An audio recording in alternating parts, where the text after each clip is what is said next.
nigga outside before sunrise. Old school ways, but I'm still a young guy. A real trooper, I be grinding on the front line. Hungry for the money, I'ma eat like it's lunchtime. Really out here, nigga, let's go band for band. Made a lot of transactions, I'm talking hand to hand. Based on the statistics, I never had a chance. Still I sketched a blueprint and I mapped the plan. First case crash, took me in for crack rock. 54th and Duwarty, that was the crack block. Stood solid, never folded like a laptop. Trying to get to school, getting banged on at the dash stop. Can you give me a pistol is what I asked Pops. Late nights walking through the ops on Ascot. Really repping for the team like a mascot. Doing stupid shit, I could've really got my ass shot. Second charge that I caught was a gun case. Got bail money, I ain't got a fundraise.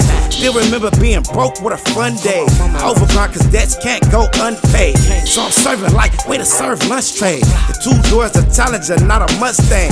Chop them down like a barber, it was one phase. Cameras everywhere, we gon' flush it if they come raid, nigga. What's going on, YouTube? It's your boy Young Woo back with another On The Block reaction here on The Block News. You know what to do. Hit that like, hit that subscribe button, hit the notification bell, man. Not let it go right now. Also, go ahead, hit that hype button. Let's push this shit to the algorithm and put it in their faces, man. Listen, we back with a respectable rants video. I fuck with them. As y'all know, I call them reliable rants. But today, man, the title of this video is FlameGang Uzi from Rollin arrested for murder and his father was killed a few days after and more. Listen, man, FlameGang, I guess, even though they Rollin crib, I guess Flames is somebody in their hood that passed, so they just keeping his name alive and putting on for him. You feel what I'm saying? But anyway, we finna get this shit going, man. Let's get it. FlameGang, nigga. Detectives told us today that they're looking for video and witnesses to find the person or people responsible for the shooting death which occurred in the Westmont neighborhood of South LA. Meanwhile,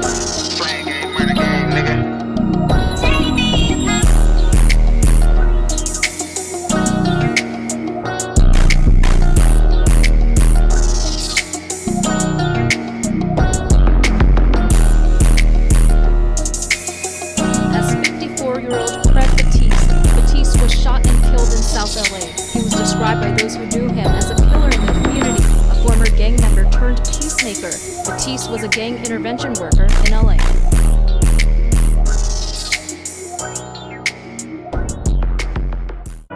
In today's video, we're going to be talking about FlameGang Uzi from the Rollin Hunnits.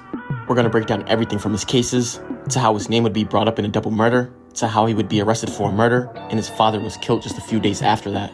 But let's dive right into it. FlameGang Uzi would be one of the main faces from the Rollin Hunnits, specifically the Block Crips. FlameGang Uzi would also be a rapper out of the Rollin Hunnits, and he would have songs with Bino Rideau, Coop Corleone, and Tunchi 5. I just want to say this, man. FlameGang Uzi and what's the other nigga named Toon 5, them niggas got a lot of say-so in they hood for it. Them niggas to be Crips and have a song called Not a Regular Crab.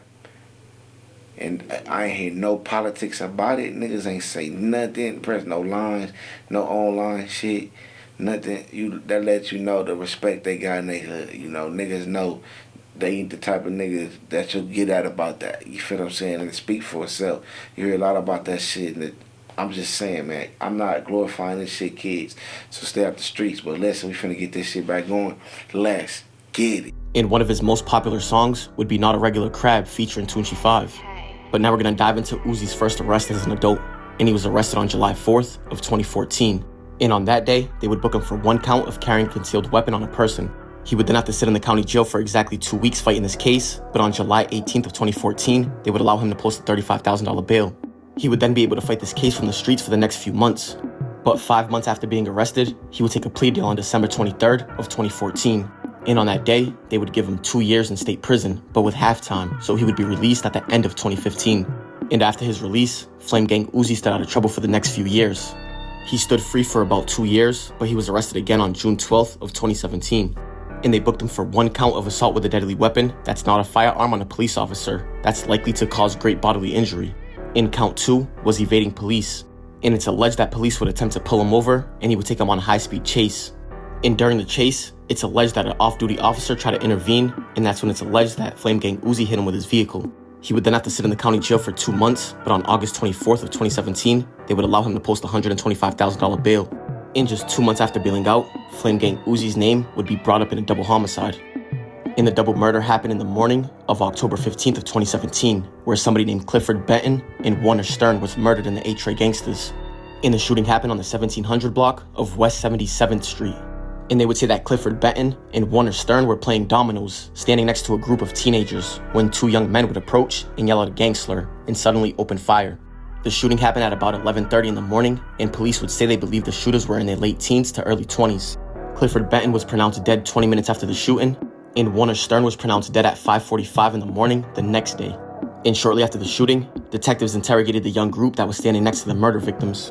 And they would say that right before the shooting, they were walking down the street when they seen 3 vehicles. And they would say that the 3 vehicles were following each other, traveling north. That's when the middle vehicle, which was grayish, slowed down, and they rolled the windows down and just stared at them. The 3 vehicles then took off and turned east at the corner. But for some reason, the teens that was in the A-Tray Gangsters decided to follow the vehicle. And they would say that as they approached the corner, they observed 2 men begin running at them. And one of them would say that he noticed it was the person from the middle vehicle that was staring at him. They would then say that they heard a derogatory term for the A-Tray Gangsters and then heard multiple gunshots and fled. As they were running, they looked back and they observed that the shooter stopped at a garage where the older men were playing dominoes and eating barbecue. They would then say that they heard about 7 gunshots after that. And they would describe the shooters as one being tall and one being short, with the tall... So basically them niggas sliding and they see some young niggas, which they determined could have been from A-Tray or may have not. They actually gave them an opportunity to get away. These young niggas decide to follow the car and then stop where the old niggas playing dominoes, minding their business at. The teens get away, they able to tell the whole crime scene. I'm not sure if they was members or not, because just because they teens don't mean that they ain't participating in street activities or a part of a gang. You know what I'm saying? So these niggas was able to tell the whole story, but the 61-year-old, 59-year-old, I believe, they don't live to get to tell the story. That's some fucked up shit, man. Like I said, you could be minding your business. That's how LA work. You could be minding your business, playing dominoes in your front yard, like peaceful day. Then some teenagers want to follow the niggas who sliding, and then the niggas see you following them, and they see where you heading. It look like you probably headed to an A-Tray gang hangout spot. They jump out blasting at you, but they don't get y'all. They get the old nigga. That's some fucked up shit. You could be the victim of someone else's actions. That's why you gotta always be vigilant, militant. I don't give a fuck if you from the hood, not from the hood, tourist, just a normal day at the mall, whatever. Anything can happen at any time. You gotta be aware of your surroundings. You gotta be looking out for threats and danger at all times, nigga. I don't give a fuck what nobody talk about. If you feel like it ain't safe for you to go there, don't go there. Oh, mama, if you feeling like you in an unsafe situation, get the fuck out that situation. But we finna get this shit back going, man. Let's get it. The taller one shooting Stern 2 times, and the shorter one shooting Benton 5 times. And at first, there would be no arrest made in the shooting. But after reviewing surveillance footage, police would identify the 3 vehicles that were used in the shooting. And they would learn that the gray vehicle that they were looking for came back to somebody from the Rollin Hunnits. And they would learn that on that same day of October 15th of 2017, there was another shooting just hours before that, at 1:50 in the morning. And that the people shot in that shooting were members of the Rollin Hunnits. They would say that they were driving in a vehicle when somebody would pull up alongside them and open fire on the vehicle. A few members were shot, and it resulted in a car crash. But soon after that, they would interview the driver of the silver vehicle that they were looking for. And his name would be Dan Pierre, and at that time, he was a member of the Rollin Hunnits. And he would say that on that day of October 15th, he went to the hospital after the Rollin Hunnit members were shot. And he would say that he went to the hospital parking lot and met 7 people from the Rollin Hunnits. Walker, Moore, who's low kill shot, somebody named Whaler, Maxwell, Gordon, who's Tunchi 5, Fuller, aka Hank, and Uzi. He would tell detectives that Hank and Tunchi 5 were shot callers in the hood. But he would say that Hank's the one that called the shots that night. And he would say just based off a baby killer being shot, that they had to get back at the enemies and go to the 8 trays and kill something. He would tell detectives that Maxwell's black Audi was leading them. Then it was his vehicle, which would be the gray/silver one, and then it was a red Nissan, which belonged to Moore. And he would say that Lady Thump was driving the black Audi that was in the lead, and in that black Audi was Maxwell, Uzi, and Walker. And he would say that he was riding alone in his vehicle, which was the silver Accord that they used as a decoy car. And in the red Nissan, he would say it would be Wheeler, Tunchi 5, and more that rode together. He told them at first they drove to the Gardena Payback Crip territory, where nobody was outside, so they decided to go to the 8 Trey gangsters. And he would tell detectives that the shooters were Walker and Moore. He said Walker got out the black Audi, and Moore got out the red Nissan. And he said when they both jumped out, they were running fast with guns in their hands, but he lost sight of them, but he heard numerous gunshots about 6 seconds later. And he said that after the gunshots, Walker and Moore ran back to the black Audi and red Nissan, and that's when they would leave in the same order which they arrived and go back to the Rollin Hunnits. The gang slid through, left from leaking in the section, jumped out with that weapon, chases. We hired a big media agency last year to handle all of our meta ads. I spent well over 6 figures on their fee, and it didn't work out. And obviously, my first instinct was Upwork to 7. Now it's back to the 8 block. 3 niggas got popped. 2 niggas hard stuck. Now that's how the game block. Pull up, hop out, leave him on the sidewalk, leave a nigga mind lost on Lil Flame, that's real talk. But luckily for Uzi, Lady Thump. Niggas be really self-incriminating themselves up in this music. Nigga then painted a whole murder scene of some shit that really happened. 2 niggas body dropped. He said had jumped out with that weapon, had him run it down to 7. You feel me? He's spitting and all that shit, but man, he basically on the stand, you know, not pleading the fifth, telling everything he did just in his music. I guess you call it venting or whatever. Bringing your thoughts into reality, whatever you niggas call it rapping and music, I call it self-snitching. You niggas is telling on yourselves y'all music. Feel what I'm saying? It couldn't be me, man. Listen, I'm not rapping about no bodies getting dropped by a young Woo, man. I ain't had nothing to do with it. I don't even speak about it if it happened. When it happened, after it happened, it don't matter. We ain't talking about it no more. You know, but as y'all see, the nigga who did the least up, put the least amount of work in, the decoy. Nigga got everybody the case. Nigga, the decoy could have shut the fuck up. The decoy was the main source of information that they needed, you know, and I'm not even sure if he got any time off or if he in jail now or did he play so much in the crime where he should even snitching couldn't get himself out the situation, because sometimes you could tell everything and that still don't get you the deal that you're looking for or get you the time that you're looking for. You know what I'm saying? Because I've been hearing, and also I've been hearing a lot about Tunchi 5, that nigga being a shot caller. Like I said, that nigga got some rank over there for him to make a song called Not a Regular Crab. And you know, that word crab, that's a derogatory term for Crip. You know, for Blood said they tripping online. Tunchi 5 said, I ain't heard no politic about it. The Crips ain't said nothing. They ain't said nothing. Now one Crip has politicked on Tunchi 5 and he got a song called Not a Regular Crab. That said a lot, man. Finna get this shit back going, man. Let's get it. Thump and Tunchi 5, even though Dan Pierre mentioned their names, they wouldn't be arrested for this crime. And as you can see right here, the other 5 would be charged with a double murder. So clearly Uzi, Lady Thump, and Tunchi 5 were innocent. So now at this time, Uzi was still fighting his case of evading police and assault with a deadly weapon on a police officer. But on March 16th of 2018, he would take a plea deal and he would plead no contest to 1 count of assault with a deadly weapon with force.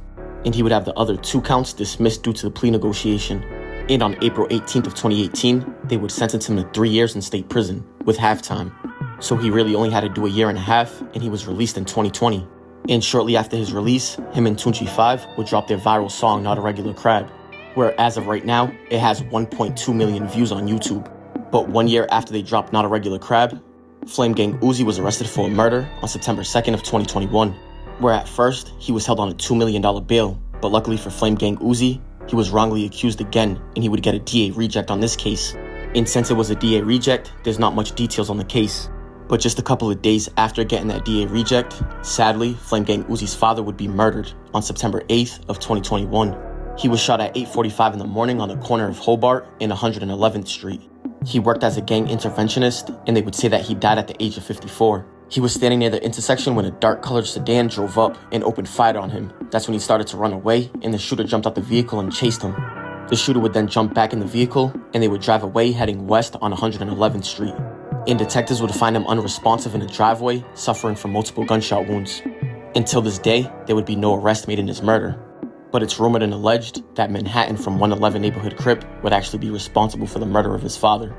But Manhattan wouldn't be charged for this murder like we said, but Manhattan would currently be in the county jail for 2 different murders. One murder would be Lil Spy from the Rollin Hunnits, and the other murder would be Lil D from the Rollin Hunnits. And Lil D's real name would be Derek Oliver, and he was 51 years old, and he was shot and killed on December 21st of 2021. And he was also a gang interventionist. And around this time is when FlameGang Uzi would take his rapping more serious, and he would start dropping more songs. But unfortunately, on May 18th of 2025, FlameGang Uzi would be arrested again, and they would charge him with 1 count of possession of an assault weapon, 2 counts of felon in possession of a firearm, and 1 count of possession of ammunition. But luckily for FlameGang Uzi, 2 days after being arrested, he would be released on his own recognizance. But as of right now, he's still currently fighting this case, so let's just hope he can beat it and focus on music. But that right there is going to wrap it up for the story of FlameGang Uzi from the Rollin Hunnits. But listen, man, there you have it, man. FlameGang Uzi from Rollin Hunnits arrested for murder, and his father was killed a few days after and more. You know, I'm kind of confused on the fact that he played a part in the murder, or allegedly played a part in the murder, and, you know, he's still out, you know, and it's the case he's fighting right now is only for a firearm, you know. But it's ironic how he's accused of hopping out chasing someone down, or a case that where that happened, where 2 old dudes or older men got killed, you know, that could have been his father, or around his father's age, got killed. And now he had to suffer from the own thing and for some internal beef. Because 11-5 neighborhoods, 111 neighborhoods, they all a part of the Rollin Hunnits, but they're the neighborhood part. So I think the Rollin Hunnits actually, because I didn't know, they used to say Rollin Hunnits ain't neighborhoods, they just Rollin Hunnits, but it's like the 11-5 neighborhoods and 111 neighborhoods is part of the Rollin Hunnits. So what did you talk about? They not neighborhoods. Like, they the same shit to me. Bloods, Pyrus, we view Rollins and neighborhoods the same thing. They the same shit to me. I'm just telling y'all the truth, you know. But it's ironic that his father lost his life basically to some shit involving some internal wars that, you know, emulate a crime that he was convicted of or beat. I don't know the circumstance of that case, because, you know, usually niggas, once a murder happen, niggas get all day, 15 with an L minimum. I'm just saying. But listen, man, let me know what y'all think in the comments. Hit that like, hit that subscribe button, hit the notification bell. Not later, but right now. My name is Young Woo, the C's on the Block News. I be on the block like when crack first hit. If I'm feeling iffy, then my gat gon' spit. I am not a rapper, I don't cap about shit. Dope boy, state of mind, I'm a trap till I'm rich. I be outside like when crack first hit. If I'm feeling iffy, then my gat gon' spit. I am not a rapper, I don't cap about shit. Dope boy, state of mind, I'm a trap till I'm rich. First nigga outside before sunrise. Old school ways, but I'm still a young guy. A real trooper, I be grinding on the front line. Hungry for the money, I'ma eat like it's lunchtime. Really out here, nigga, let's go band for band. Made a lot of transactions, I'm talking hand to hand. Based on the statistics, I never had a chance. Still I sketched the blueprint, and I'm not the plan. First case crash, took me in for crack rock. 54th and Duwarty, that was the crack block. Stood solid, never folded like a laptop. Trying to get to school, getting banged on at the dash stop. Can you give me a pistol is what I asked Pops. Late nights walking through the ops on Ascot. Really repping for the team like a mascot. Doing stupid shit, I could've really got my ass shot. Second charge that I caught was a gun case. Got bail money, I ain't got a fundraise. Still remember being broke with a fun day. Overgrind cause debts can't go unpaid. So I'm serving like way to serve lunch trade. The 2 doors a Challenger, not a Mustang. Chop her down like a barber, it was one phase. Cameras everywhere, we gon' flush it if they come raid, nigga. On the block like when crack first hit. If I'm feeling iffy, then my gat gon' spit. I am not a rapper, I don't cap about shit. Dope boy, state of mind, I'm a trap till I'm rich.